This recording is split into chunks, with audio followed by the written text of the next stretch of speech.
Binge audio. Mes très chers amis, aujourd'hui, j'avais envie de m'adresser à vous directement dans un épisode un peu spécial, juste entre vous et moi. Je crois qu'on est beaucoup à être très en colère depuis plusieurs mois, depuis qu'a éclaté ce qui est devenu l'affaire Vives. Alors, en 2 mots, pour résumer le bordel. Bastien Vives est un dessinateur de BD connu pour son style trash et beauf revendiqué. Dans une de ses BD, La décharge mentale, il raconte l'histoire d'un mec qui a des relations sexuelles avec les 3 filles mineures d'un de ses potes. Des scènes pédopornographiques. Et cette BD est ressortie au grand jour récemment, quand il a été annoncé que Vives devait être exposé et honoré au Festival d'Angoulême. Le Festival d'Angoulême, c'est un peu le Festival de Cannes de la BD. Ce qui a heurté une grande partie de l'opinion publique, c'est qu'il soit mis en lumière juste après MeToo Inceste. Ça a fait polémique sur les réseaux sociaux et depuis, son exposition a été déprogrammée. Alors depuis, Bastien Vives est devenu aux yeux de certains le symbole de la liberté d'expression bafouée par les, entre guillemets, woke, censeurs et puritains. Moi, toute cette histoire m'a mise très en colère, mais ce qui a achevé de me rendre dingue, c'est la tribune publiée le 1er février dans Le Monde. Une tribune dénonçant un climat de peur menaçant la création.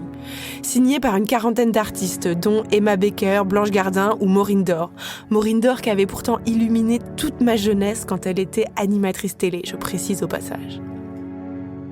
Je me suis demandé pourquoi j'avais tant de mal à parler de l'affaire Vives sans m'énerver ou sans réussir à argumenter. Du coup, j'aimerais bien prendre le temps, aujourd'hui, de déplier avec vous tout ce qui ne va pas dans cette affaire.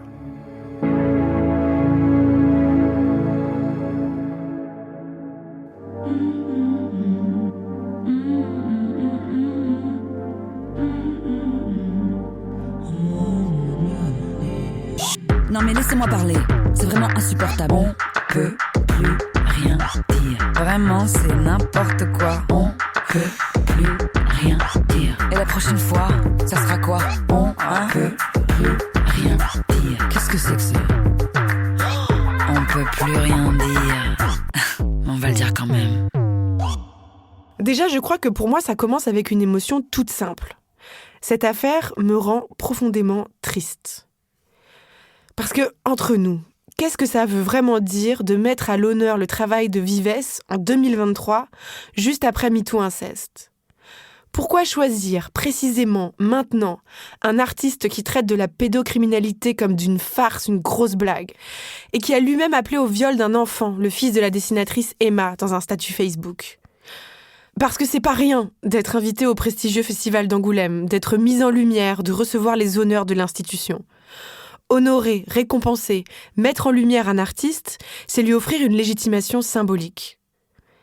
C'est pas rien de lui offrir cette légitimation symbolique maintenant. Au même moment où les paroles des victimes émergent et demandent justement une reconnaissance de leur peine. Au moment où la société entière prend conscience de l'ampleur des crimes pédocriminels et où on découvre qu'un enfant par classe de primaire est concerné. Et au moment où même l'Église catholique commence à faire un début d'introspection.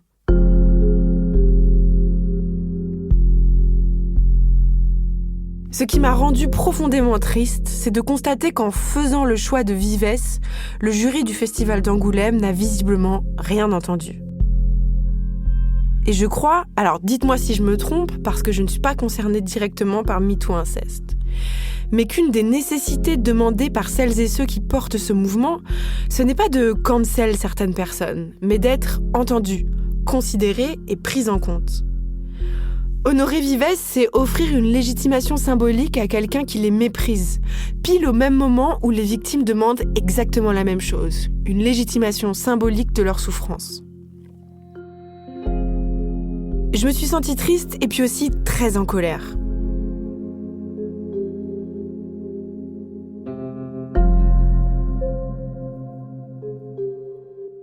Quand je lis dans la tribune du Monde des amis de Vives que les auteurs écrivent « Comment un artiste pourrait-il encore prendre des risques, interroger sa part d'ombre et la nôtre, chercher à bousculer, à remuer les passions humaines, à questionner notre condition commune, parfois sombre, en se demandant à chacune de ses productions si son prochain habit ne sera pas fait de goudron et de plumes. Ma première réaction, c'est d'avoir envie de leur dire « Non mais vous êtes sérieux ?»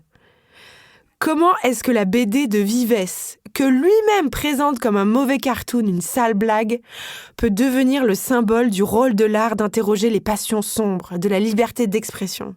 Est-ce qu'elle questionne vraiment notre condition commune, parfois sombre ?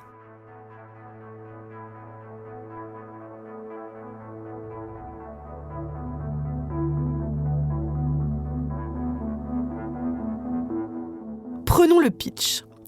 La BD mise en cause s'appelle « La décharge mentale ». Elle est une réponse directe au best-seller de la dessinatrice Emma sur la charge mentale, donc. Succès que Vives n'a pas supporté. D'ailleurs, il en a témoigné sur sa page Facebook. C'est donc l'histoire de deux vieux potes d'enfance, Michel et Roger. Roger invite Michel à déjeuner chez lui. Les deux hommes arrivent, mettent les pieds sous la table et savourent un repas de viande préparé par l'épouse. Les 3 filles de Roger sont conviées au repas. À la fin du repas, la femme de Roger insiste pour, et j'ouvre bien grand les guillemets, faire une bonne pipe à son mari. La scène dégénère ensuite et Michel a des relations sexuelles avec la femme de Roger et ses 3 filles de 10, 15 et 18 ans. Alors je suis désolée de devoir prononcer les mots suivants qui me débectent, mais la jeune enfant de 10 ans rigole et babille quand elle reçoit une éjaculation faciale. Alors en quoi ce récit questionne-t-il nos zones d'ombre ? Est-ce que les deux personnages, Michel ou Roger, sont présentés comme se questionnant sur ce qui se passe ? Est-ce qu'ils manifestent des remords ? Est-ce que le narrateur de la BD prend une distance avec les actes de ses personnages ? Non, non et 3 fois non.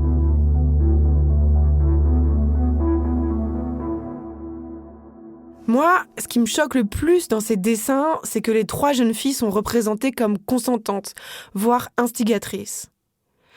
La dernière vignette de la BD, c'est Michel ouvrant sa braguette et disant « Bon, si tout le monde est consentant ». Quand on se plonge dans les manuels d'écriture créative ou qu'on prend des cours avec les professionnels du récit, on apprend très vite que les derniers mots d'un texte ou les dernières images d'un film ou d'une série possèdent un caractère particulier. Ils fournissent une résolution. Parce que même si on ne présente pas la chute comme la morale de l'histoire façon fable de La Fontaine, le lecteur va lui-même tisser des liens logiques à partir de la fin de l'histoire. Vives n'écrit pas noir sur blanc « c'est pas de la faute de Michel, c'est elle qui voulait ». Mais en s'achevant sur un « puisque tout le monde est consentant », la résolution du récit, c'est une déresponsabilisation totale de Michel. Et je ne crois pas que déresponsabiliser, ce soit interroger les zones d'ombre de chacun.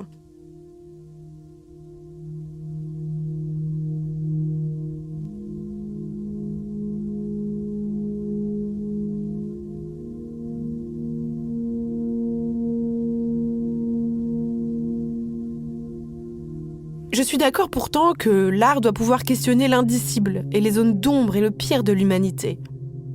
On peut écrire le plus beau à partir du pire.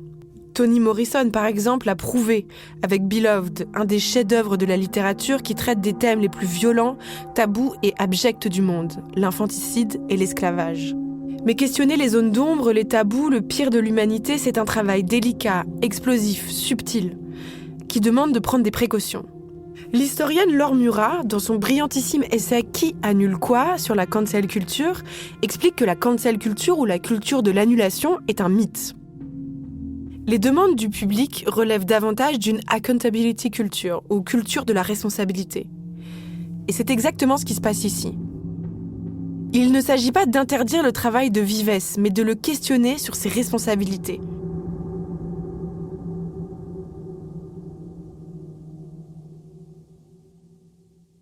Prenez par exemple Jonathan Little, pour écrire Les Bienveillantes, qui est un roman qui se situe du point de vue d'un SS pendant la Seconde Guerre mondiale. Eh bien, il a passé 2 ans, avant d'écrire, à explorer les archives de l'Allemagne nazie. Et là, personne n'a crié à la censure puritaine ou woke. Tout le monde a compris qu'il s'agissait d'un sujet sensible, douloureux, qu'il fallait considérer avec patience et sérieux. Et c'est ça qui est si insultant dans le taf de Vives, je crois. C'est l'absence de considération. Vives a-t-il rencontré une seule victime de pédocriminalité ? A-t-il lu un seul rapport de police ? A-t-il échangé avec des pédopsychiatres ? A-t-il lu les romans de Camille Kouchner ou de Vanessa Springrora ? 2 récits littéraires sur l'inceste et la somme des lâchetés qui le rendent possible.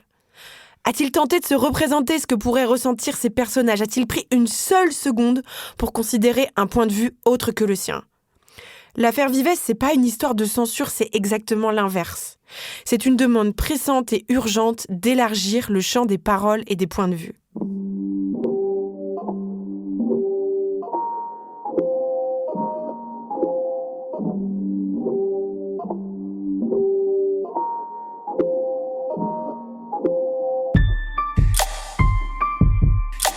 Les défenseurs de Vives l'ont aussi souvent comparé à Orelsan.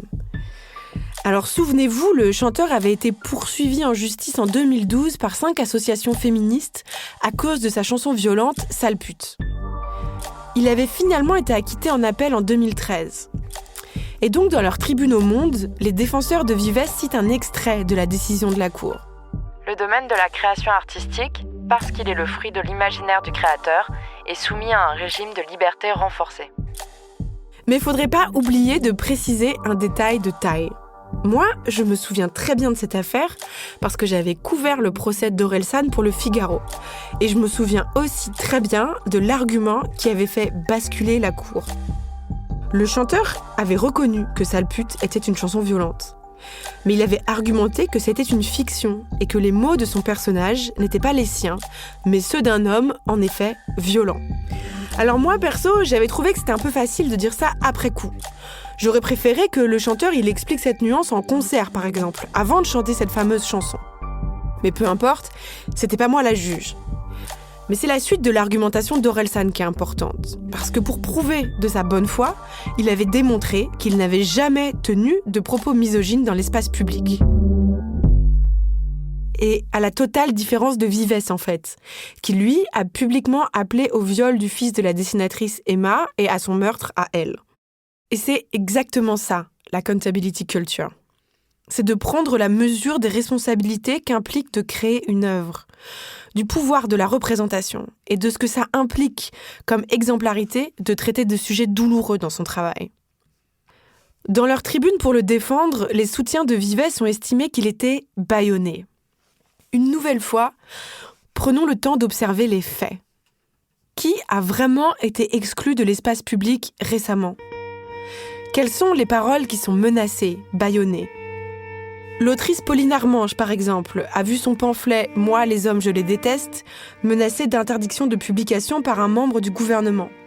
Car, comme le rappelle encore une fois Laure Murat dans son brillant essai, seul l'État possède réellement le pouvoir de cancel une œuvre ou d'en réduire la portée, en l'interdisant à moins de 18 ans par exemple. Le jeu Antifa a été retiré de la vente en décembre dernier dans les Fnac suite à des pressions émanant de l'extrême droite. L'actrice Sand Van Roy a été coupée au montage du film de Besson parce qu'elle l'a accusée de viol. Bam, disparue. Plus aucune trace. En décembre dernier, la mairie de Bordeaux a dû installer un dispositif de sécurité autour d'un stand de maquillage animé par des drag queens.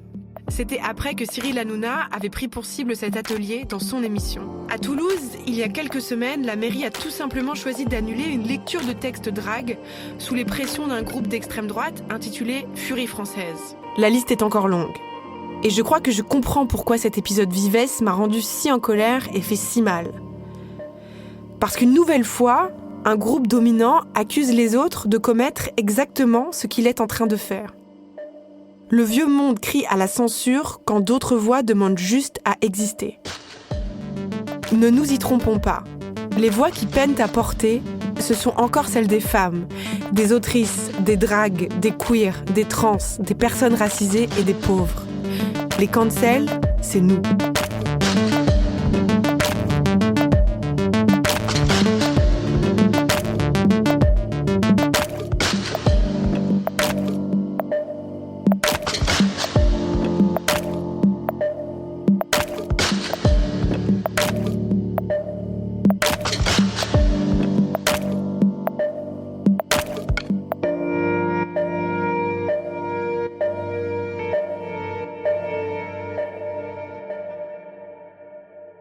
Cet épisode d'On peut plus rien dire un peu particulier a été préparé avec Charlotte Bex, notre chargée de production, à qui je dis un grand merci. Un grand merci aussi à Quentin Bresson pour la réalisation. À très vite.